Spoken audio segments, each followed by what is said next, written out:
कर्म का खेल।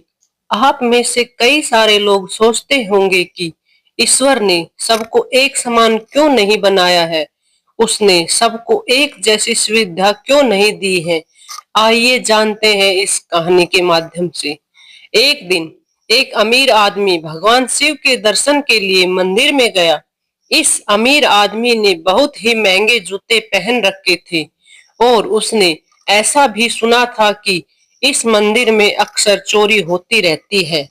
इस वजह से उसका मन नहीं हुआ कि वह अपने कीमती जूते वहां बाहर छोड़कर चला जाए।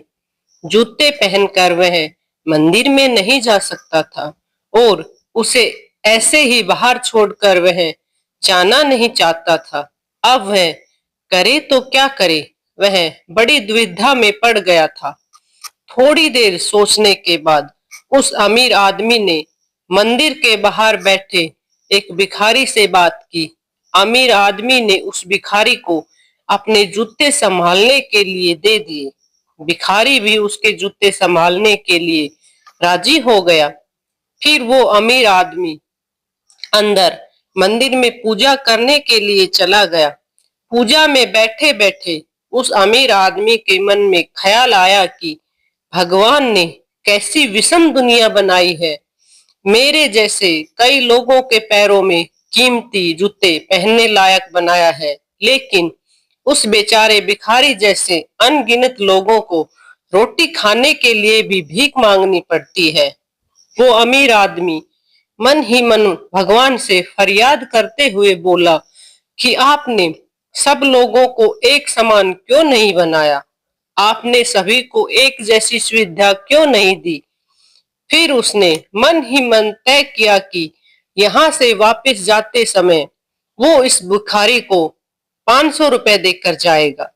पूजा खत्म होने के बाद जब अमीर आदमी बाहर आया तो उसने अपने जूते दिखे नहीं, उसे वो भिखारी नहीं दिखा। उस अमीर आदमी को लगा कि भिखारी किसी काम से कहीं बाहर गया होगा, इसलिए थोड़ी देर तक उसने वहीं खड़े रहकर भिखारी का इंतजार किया। काफी देर तक इंतजार करने के बाद भी जब भिखारी वापस नहीं आया तो उस अमीर आदमी को पता चल गया कि भिखारी उसे ठग के चला गया है। दुखी होकर अमीर आदमी नंगे पैर ही अपने घर की तरफ चल पड़ा। रास्ते में उस अमीर आदमी ने देखा कि फुटपाथ पर एक जूते चप्पल बेचने वाला बैठा है। अमीर आदमी एक जोड़ी चप्पल खरीदने के लिए उसके पास पहुंचा।